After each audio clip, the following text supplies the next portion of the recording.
Justin Bieber, anyone. It's BBC Radio Norfolk. Time to head to school then. BBC Radio Norfolk. Make a difference. Time for our homeschool club. I love this. It's been a joy to listen to. We've learnt a lot, haven't we? And it's always an interesting topic each day.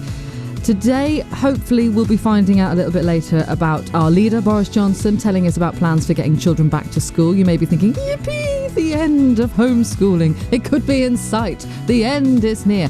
But I think we've learned a lot from it, haven't we? Really interesting time. Well, do you think you've helped inspire your child in a particular topic? Have you basically just done subjects that you're comfortable with, I wonder? This is a very interesting topic, this one. Your female STEM tutors across the east of England are now fighting against the stereotype of being underrepresented in their chosen subjects. Now, Tory Selwyn is a tutor from the Norwich Medical School at the University of East Anglia, joining us live this morning. Lovely to speak to you, Tory. How are you? Hi, Anna. Thank you so much for having me. I'm great. How are you? You are super welcome. Yeah, I'm really good. Yeah, not too bad at all. Let's find out what's happening at the medical school today. What's the latest? What's the gossip? Oh, gosh. So I'm currently a fourth year medical student at the moment. So I've got just over a year until I'll be graduating. As you can imagine, it's kind of very different at the moment. For a lot of the medical students, they're doing a lot of stuff online at home.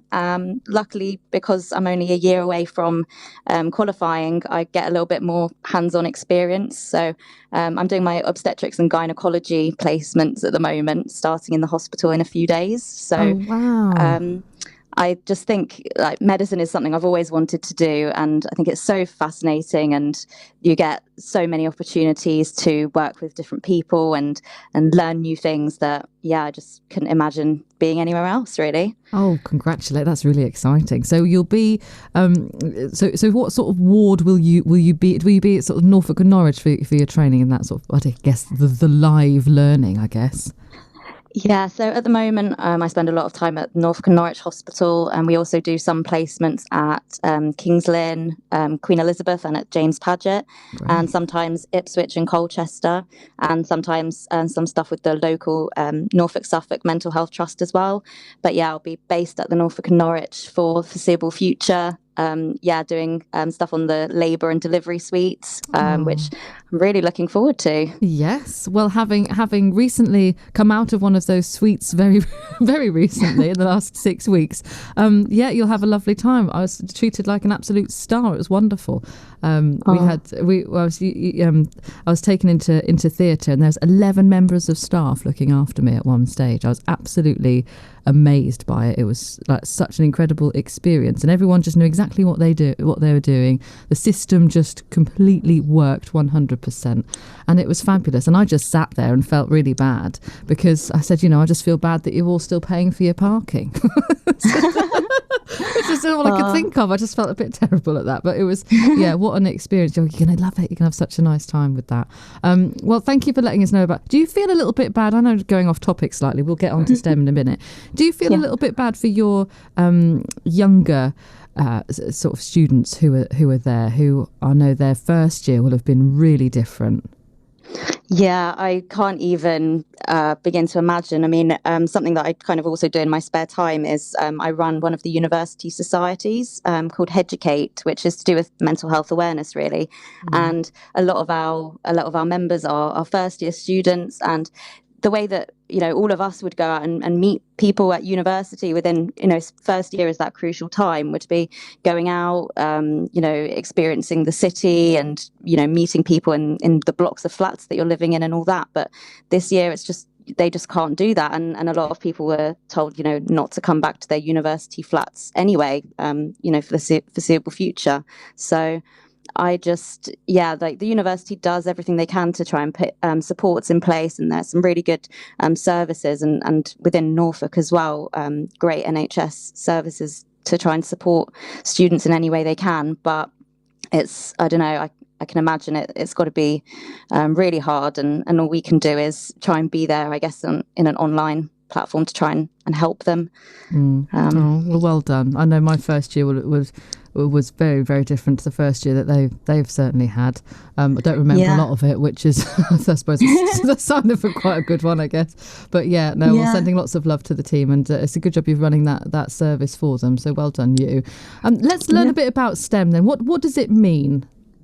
So STEM stands for science, technology, engineering and maths, essentially. So we're talking about the subjects, the sciences that I guess people recall them at school, that the classes were very male dominated, or a lot of the teachers as well were male as well. So we're thinking kind of science and technology, like biotechnology, all of the real, hardcore sciences that I guess the women just aren't really taking that much of a major role. Like there have been women in history that have made real advances in the area, and I think are real inspiring leaders that we should kind of aspire to be like. But it's really hard kind of, I think, tutoring in the area, trying to inspire the kids to take on these subjects as well, which are really male dominated. Why do you think? I mean, there are many, incredible scientific women that we can call upon throughout our history, as you just mentioned. So why do you think, therefore, this stereotype still exists? Why do you think it still attracts more men than women? I think largely it probably is a lot of a historical thing. I mean, it used to be that women couldn't even really go to university to even study these subjects, and some of the women within history kind of went to secret universities to try and learn these things. I think it is a lot about gender stereotypes, and the fact that, I guess also, I remember when I went, I did my first degree at University of Liverpool doing biological medical sciences and human physiology. And I guess a lot of the older generation of professors, maybe they're not used to seeing so many women in their lecture theatres, and maybe wouldn't give us the same acknowledgement or level of support that we needed. I think that, it's a difficult one, because it's I guess no one's fault that there's a lack of female role models in the area,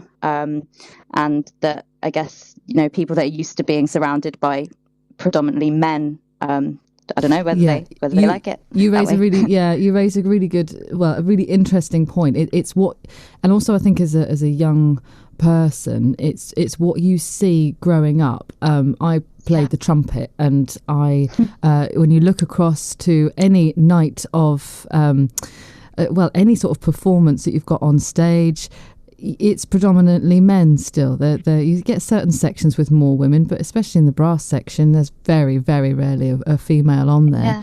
And that's still the case today, annoyingly, whether that's the lifestyle that's still kept, that's not ideal for women. But you'd think in the STEM subjects that wouldn't be the case. It'll be really interesting to follow and see what happens with that. So the numbers that we've got from the study that we've looked at show that there are more female tutors in this part of the world. Does this translate, do you think, to women, to getting more women into those careers? Do you think seeing more tutors, female tutors, attracts more women to apply to STEM subjects?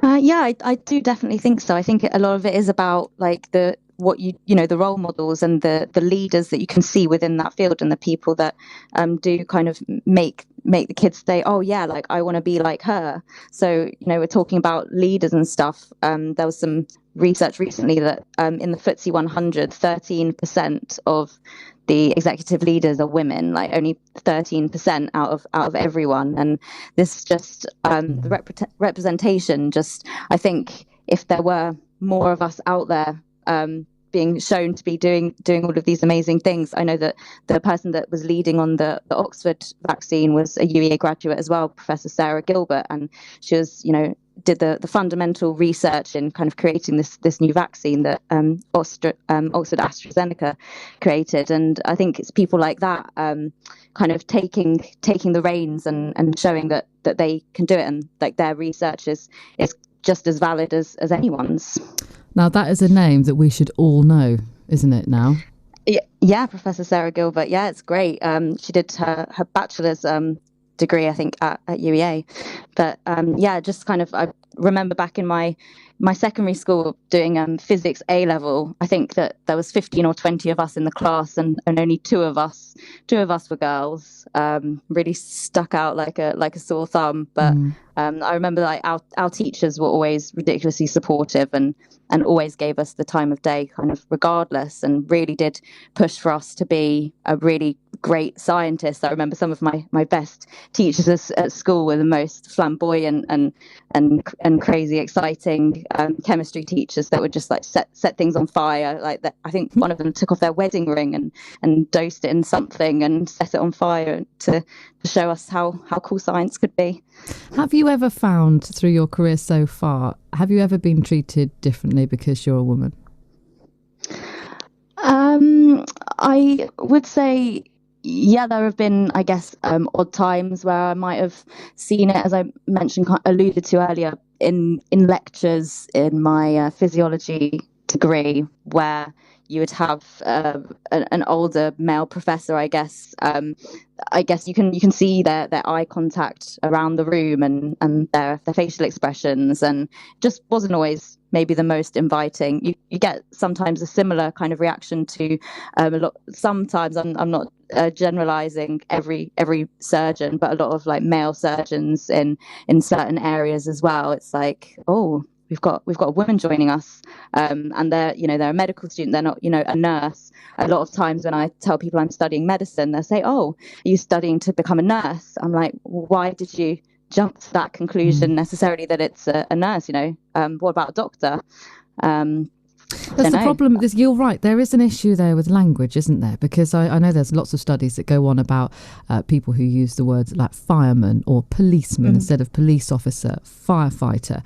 I'm really trying, like now I have a child of my own. I'm really trying hard to make sure I use language which doesn't have that bias towards a gender, and therefore it must make a difference of more people applying and feeling that role includes them. Yeah, I think, inclusive language, definitely, especially I think one term that comes to mind, especially because we were talking about obstetrics and gynecology, is midwife. Yeah. Being a wife, and like there's absolutely no reason why you shouldn't have a male midwife, and I guess people might be on the side of caution with that, but I mean, why should we? Like, we're all human. You have a doctor that is an obstetrician or a gynecologist, like, that's male. It's fine. Yeah, my sister had a wonderful midwife called Iñaki. He was Spanish and absolutely fabulous. It was so much fun and made the experience, I think, really quite special for her. But there were all of these questions beforehand. Are you happy to have a male midwife? Those sorts of things of comfort and making sure that people are happy with it. It's a really interesting subject. In terms of the lockdown that we're at the moment, do you think that's had an effect on getting young women inspired in these topics?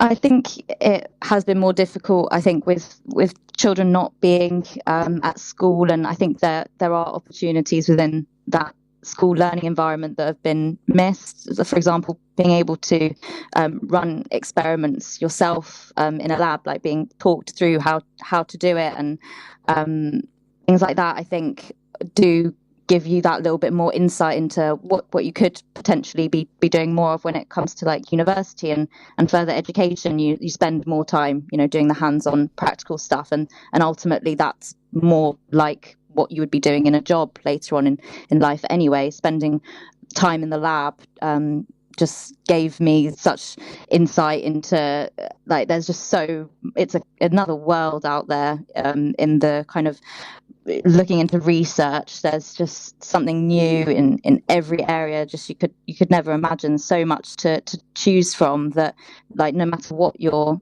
interested in, whether it be like medical, like there's things within biology and physics that all relate to medicine, So, even if you wanted to do medicine, but you didn't feel your grades were high enough, or you didn't know what you wanted to do exactly, but you just knew you were interested in the sciences, just taking a little bit of time to do some research into these areas.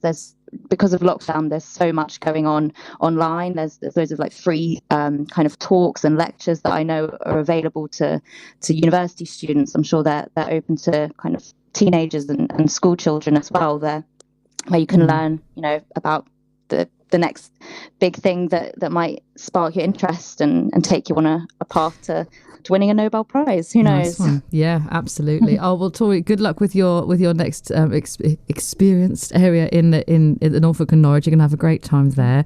And it's been so interesting speaking to you. I feel like I could talk to you all day. No, thank you so much. I'd love to come and speak to you again. So, you are more than welcome. We'll definitely sort that out. So it's Tory Selwyn there, Norwich Medical School at the University of East Anglia.